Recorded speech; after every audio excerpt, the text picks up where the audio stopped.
భార్య లేవగానే ముందు భర్తని కొత్తగా పెళ్ళైన రోజుల్లో లేదా కాలేజీలో ప్రేమించిన రోజుల్లో ఎలా పలకరించిందో అలా పలకరిస్తే ఆ భర్త బాగుంటారు. 30 ఏళ్లే కాపురం అయినా సరే అలాగే పలకరించాలి. పొద్దున్న లేవగానే ఓ చెలోక్తి, ఓ సరదా, ఓ సరసం. ఇంక ఈ వయస్సులో ఏమిటి పర్వాలేదమ్మా, ఇప్పుడేం తప్పు పని ఏం చేయలేదు. ఎక్కడ బయట వాళ్ళతో 100 సరసాలు ఆడతాం మనం. ఎక్కడ ఆడాళ్ళైనా మొగాళ్ళైనా ముందు ఒక గౌరవం, ఓ శుభోదయం అన్నాం. ఏమిటో నీ మొహం చూసి పొద్దున్నే మొహం కడుక్కోపోయినా భర్త మొహం ఎంత బాగుందో అని భార్య అంటే వెలిగిపోతాడమ్మా సూర్యనారాయణమూర్తి లేక.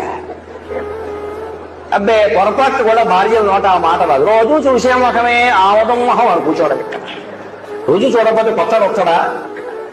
ఏం మెచ్చుకుంటే ఏం పోయింది? మెచ్చుకుంటే ఏం పోయింది? ఒకసారి మెచ్చుకుంటే ఏం పోయింది? అక్కడ ఎదురుగా ఎర్రగా సూర్యనారాయణమూర్తి కనపడతారండి. భర్త అక్కడ ఉంటే అచ్చం మీ గుమ్మలేనే ఉన్నారంటే ఎంత లావు అయిపోతాడమ్మా, 2 కేజీలు పెరిగిపోతాడు అనుమానం లేదు. కొంచెం ప్రేమ చూపించు అని అడిగాం. నగలు అడిగామో, పట్టు చీరలు అడిగాము. ఆ మాత్రం ప్రేమ చూపించలే. ఎందుకో తెలుసా? ఎక్కువ ప్రేమగా ఉంటే పక్కన కూర్చుంటుంది, మీద చేయేస్తుంది. అది భయం. మన సమర్థత మీద అంత భయం. సమర్థత ఉన్నవాడు చాలా ప్రేమగానే ఉంటాడు. రోజు తిట్టడానికి భార్యను విధవాన్ని తిట్టేటువంటి మగాళ్ళని చూసారా ప్రపంచంలో? ఎక్కడే ఉన్నాడు అటువంటి వాడు. అటువంటి మొహమా అలా తిట్టించుకోవాల్సిన కర్మ నాకుందంటే ఆలోచిస్తే మనస్తత్వం, సైకాలజీ ఏంటంటే కొంచెం ప్రేమగా మాట్లాడితే ఎక్కడ పక్కన కూర్చుంటుందో అని భయం. అందువల్ల నిరంతరం తిట్లే. అయ్యో ఒక ఫ్రిడ్జ్ కొంటే ఆ పిల్లలకి వాళ్ళు కేక్ చేయాలంటున్నా, నాకు చేయడం వచ్చు కదా అంటే, నేను రాసిన 100 పాటలు నువ్వు వరుసగా అప్పచెప్తే ఫ్రిడ్జ్ కొంటాడు. పాటలకి ఫ్రిడ్జ్కి సంబంధం ఉందండి? డబ్బులు లేవా? పొద్దున పోయి ఆఫీసుకి సాయంత్రం వచ్చేటువంటి భర్త ఉంటే కాస్త ఎంజాయ్మెంట్ ఉంటుంది మేడం. 24 అవర్స్ నా ముందే కూర్చుంటున్నాడు. వాడిని చూస్తేనే నాకు భర్త అనేటువంటి గౌరవం పోయింది. నాకు ప్రేమే రావట్లేదు, విసుగు వచ్చేస్తుంది ఆ మొహం చూస్తే అనేది. ఆ పరిస్థితిని భర్తలు తెచ్చుకోకూడదు. పాపం ఆయన ఉద్యోగం ఆయన ఏం చేస్తాడు? అయినా కానీ ప్రేమగానే ఉండేవాడు, పాపం మంచివాడే. కానీ ఈ ప్రేమ అనేటువంటి తెలవనటువంటి వాడు అసలు ముందు భార్యని జాగ్రత్తగా చూసుకుంటే ఇల్లు దాటిపోదు, సంసారాన్ని వదిలిపోదు. ప్రపంచంలో ఎంతమంది లేరండి భార్యలు గౌరవం ఇవ్వడం లేదు? మహానుభావులు, గొప్ప గొప్ప వాళ్ళు కూడా భార్య గౌరవిస్తున్నారు. భార్య మాట వింటాడు అంటే వినొచ్చండి, తప్పలేదు. భర్త మాట భార్య వింటున్నప్పుడు భార్య మాట భర్త వింటే ఏంది? ఇద్దరు కలిసే కదా సంసారం. ఇదేదో లోగొట్టి ఇంట్లో ఉండవలసిన సంసారం ఇవాళ మీడియా మీదకి వచ్చేసింది అంటే ఎంత దురదృష్టం, ఎంత కర్మ అది. కొంచెం ప్రేమ చూపించుంటే ఇంత బయటకు వచ్చే పరిస్థితే ఉండేది కాదు కదా. నువ్వు పోయావో అని వీడికంటే ముందు చస్తున్నారు బయట వాళ్ళు. పోయాను, నాకు ఇక్కడ ప్రేమ దొరకలేదు. పాలవాడు గేటు తీసినప్పుడు ఎట్లానో చూస్తున్నాడు అంటే అది వాడి తప్పు కాదు, నీ తప్పు. వాడు అలా చూసేలా నువ్వెందుకున్నావు? వీడు భర్త నుంచి ఒక రక్షణ కావాలండి, ఒక ప్రేమ కావాలి, ఒక ఆత్మీయత కావాలి, ఒక అనుబంధం కావాలి. ఇవన్నీ ఉంటే అటువంటి భర్తని ఏ స్త్రీ వదిలిపెడదు. ఇక్కడ అన్నీ అసమర్థతే. ఏ సరదా తీరే అవకాశమే లేదు, కాసేపు మాట్లాడే అవకాశమే లేదు. ఎంతసేపు నేను, నా బతుకు, నా జీవితం, నా ఫ్యూచర్. మరి ఇక్కడ రేపు పిల్లలు పెద్దవాళ్ళు అవుతారు, పెళ్ళి చేసుకుని రెక్కలు వస్తే వాళ్ళే ఎగిరిపోతారు. ఈ దరిద్రపు ముఖానికి చచ్చిపోయేదాకా సేవలు చేసుకుంటూ అంత సాక్రిఫైస్ చేయాల్సిన అవసరం నాకేంటి?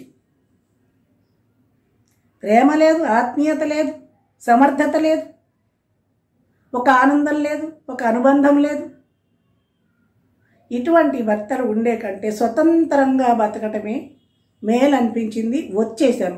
ఇప్పుడు ఆ కొట్టుకు చచ్చేవాళ్ళు ఎవరో చావండి. వచ్చాను, నాకు నచ్చిన వాడితో వచ్చాను. నేను ఎలా బతుకుతున్నానో రేపో ఎల్లుండో ఇంకో వీడియోలో చూపిస్తాను. నేను ఎవరితో బతుకుతున్నానో చూపిస్తాను. తెల్లవారులు నిద్రపోకుండా ఆలోచించు. సన్నాసులు పెడుతున్నారు, ఒక్కొక్క డైలాగులు కొడుతున్నాడు. ఎవడి సంసారం చూసుకుని వాడి పిల్లల్ని వాడు చూసుకోవచ్చు కదా. స్త్రీలు చాలామంది సంస్కారవంతులు, ఎవరో ఒకళ్ళిద్దరు పిచ్చి డాషులు ఉన్నారు, కానీ చాలామంది ఎవ్వరు టచ్ చేయట్లేదు. నా కష్టం ఏంటో అర్థం చేసుకున్నారు, చాలా గౌరవంగా చూస్తున్నారు. వాళ్ళకి శతాధిక వందనాలు. పెళ్ళిళ్ళు సంప్రదాయంగా చేసుకోండి. తల్లి తండ్రి చూసినటువంటి పెళ్ళిళ్ళు చేసుకోండి.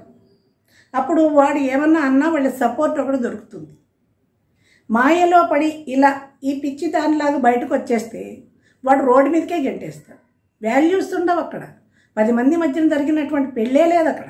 ఓ దండేస్తే పెళ్ళి అవుతుందా? అది మాయలో చేసినటువంటిది, ఒక దౌర్జన్యటువంటి ఒక మోసం, దగ, కుట్ర. నమ్మిన దానికి చేసింది ఏంటి? ఏ అనుబంధం లేదు, ఏమీ లేదు. ఇంత దానికి ఎందుకు? పచ్చడి సంసారం నుంచి విడదీసి లాక్కురావడం ఎందుకు? ఇంత అసమర్థత ఇక్కడ తగలబడ్డప్పుడు, చేతకాంతనం ఉన్నప్పుడు. చేతకాని సమర్థుడైన భర్త దగ్గర ఏ స్త్రీ అయినా ఉంటుంది, లేనప్పుడు వెళ్ళిపోతుంది. ఇది తప్పో ఒప్పో నా స్వేచ్ఛ నాకుంది, నేను మాట్లాడుతున్నది అది. ఏమీ లేదు అక్కడ. ఎంతకాలం ఉండాలి? 20 సంవత్సరాల్లో చూసింది ఏమీ లేదు. చీచా, ఇది నా జీవితం కాదు. 10-12 ఏళ్ళు పెంచిన పిల్లల్ని అంతవరకు తల్లిగా ప్రేమగా నా బాధ్యత అయిపోయింది. ఇచ్చేసాను, వచ్చేసాను. నా ఇష్టం వచ్చిన చోటుకు వచ్చాను, నా ఇష్టం వచ్చినట్టు బతుకుతాను. మీరెవరు నన్ను అడగడానికి? ఎవరైనా మీరు పోషిస్తున్నారా? కష్టం సుఖం అడిగారా? నిన్న మొన్నటితోటి ఆ ఉన్న కొంచెం బంధం కూడా విడిపోయింది. హాయిగా, సుఖంగా, స్వేచ్ఛగా నాకు నచ్చిన దేవాలయానికి వెళ్ళొచ్చు, నాకు నచ్చిన భజన చేసుకోవచ్చు, నాకు నచ్చిన పాట పాడుకోవచ్చు, నాకు నచ్చినట్టు నేను బతకచ్చు. సంస్కారవంతమైనటువంటి వాళ్ళు మాట్లాడకుండా మౌనంగా ఉన్నారు. కొంతమంది పాపం చాలా శ్రేయోభిలాషలో మాట్లాడారు. కానీ కొన్ని పిచ్చి డ్యాష్లు ఉన్నాయి కదా, ఇష్టం వచ్చినట్టు. భయంతో నేను ఎక్కడికి, నాకు భయమే తెలియదు. అవును, నా ఇష్టం వచ్చినట్టు ఉన్నా, నీకు దమ్ముంటే నా ఇంటికి రా, నాతో మాట్లాడు. స్త్రీ అంటే పిచ్చి పిచ్చి వేషాలు వేయద్దు. సామాన్యమైంది కాదు స్త్రీ, తెలుసునా? భద్రకాళి. ప్రేమ చూపిస్తే చాలా గౌరవంగా ఒదిగి ఒదిగి ఒదిగి ఉంటుంది, సర్వీస్ చేస్తుంది. కాదు, ఎంతకాలం ఉంటుంది? వెళ్ళిపోతుంది బయటికి. ఈ వెళ్ళిపోయిన దానికి నెత్తి కొట్టుకుని, తర్వాత కొట్టుకుని నెత్తి అయ్యో అయ్యో అని కొట్టుకుని ప్రయోజనం ఏం లేదు. కానీ ఎప్పుడు బాధలు మొదటి వాళ్ళకే, రెండో వాళ్ళకి చాలా ప్రేమలు ఉంటాయి, ఎందుకంటే అది కూడా పోతుందని భయం. కానీ ఒక్కడే మగవాళ్ళకి చెప్పేది ఏంటంటే, భార్యను ప్రేమించుతూ మాట్లాడండి, ప్రేమగా ఉండండి. నేను చెప్పక్కర్లేదు, చేచి ప్రవచనాలు చెప్పేవాళ్ళు చెప్తున్నారు, వాళ్ళు ఆల్రెడీ. భార్యను ప్రేమించు, భర్తను ప్రేమించు. నేను అలాంటివి చెప్పాను. కుటుంబం, స్త్రీ కలిసిమెలిసి ఉండాలనే అనుకుంటుంది, సంప్రదాయంగా ఉండాలనే అనుకుంటుంది. దాన్ని దాటేసి తెంపేసుకుని స్వేచ్ఛగా బయటకు వచ్చింది అంటే ఎంత విరక్తి కలిగితే, అక్కడ ఎన్ని బాధలుంటే బయటకు వస్తుంది. భార్య లేవగానే ముందు భర్తని కొత్తగా పెళ్ళైన రోజుల్లో లేదా కాలేజీలో ప్రేమించిన రోజుల్లో ఎలా పలకరించిందో అలా పలకరిస్తే ఆ భర్త బాగుంటాడు. 30 ఏళ్లే కాపురం అయినా సరే అలాగే పలకరించాలి. పొద్దున్న లేవగానే ఓ చులోక్తి, ఓ సరదా, ఓ సరసం. ఇంక ఈ వయస్సులో ఏమిటి, పర్వాలేదమ్మా, ఇప్పుడే తప్పు పని ఏం చేయలేదు. ఎక్కడ బయట వాళ్ళతో 100 సరసాలు ఆడతాం మనం. ఎక్కడ ఆడాళ్ళైనా మొగాళ్ళైనా ముందు ఒక గౌరవం, ఓ శుభోదయం అనడం. ఏమిటో మీ మొహం చూసి పొద్దున్నే మొహం కడుక్కోపోయినా భర్త మొహం ఎంత బాగుందో అని భార్య అంటే వెలిగిపోతాడమ్మా సూర్యనారాయణమూర్తి లేక. అబ్బే, పొరపాటు కూడా భార్య నోట ఆ మాట రాదు. రోజు చూసే మొహమే ఆవదం మొహం అని కూర్చోవడం. ఇక్కడ రోజు చూడకపోతే కొత్తగా వస్తాడా? ఏం మెచ్చుకుంటే ఏం పోయింది? మెచ్చుకుంటే ఏం పోయింది? ఒకసారి మెచ్చుకుంటే ఏం పోయింది? అక్కడ ఎదురుగా ఎర్రగా సూర్యనారాయణమూర్తి కనపడతారండి. భర్త అక్కడ ఉంటే అచ్చం ఈ గుమ్మలేనే ఉన్నాడంటే ఎంత లావు అయిపోతాడమ్మా, 2 కేజీలు పెరిగిపోతాడు అనుమానం లేదు. జీవుడు ఇక్కడ మన అస్తిత్వం, శరీరపరంగా ఉండే అస్తిత్వాన్ని వదిలేస్తే అన్నీ అర్థమవుతాయి, పక్షపాతం ఉండదు అక్కడ. ఇక్కడ భార్య కూడా ఏం మాట్లాడుతుందంటే, మితం దదాతికి పిత, తండ్రి ఎంత చేసినా తక్కువే ఇస్తాడు. డబ్బు గురించి కాదు అక్కడ ప్రేమ.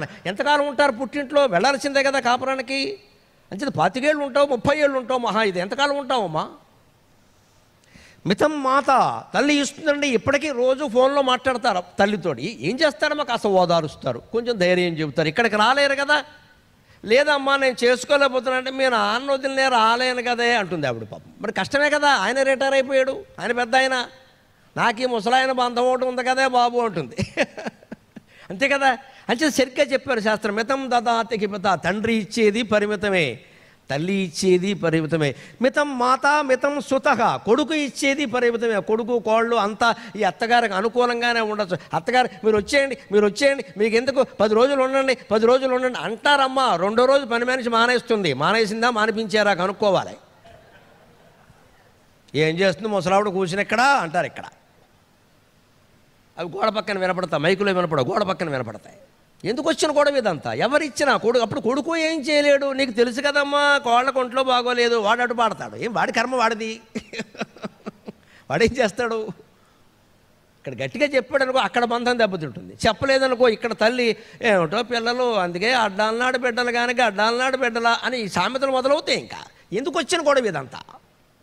స్త్రీ గ్రహించవలసింది ఏమిటంటే కొడుకు కానీ కూతురు కానీ తల్లి కానీ చివరికి దైవం కానీ ఇచ్చేదానికంటే భర్త ఇచ్చే సౌభాగ్యమే ఎక్కువ. అది గ్రహిస్తే ఆ అనుబంధం నిలబడుతుంది.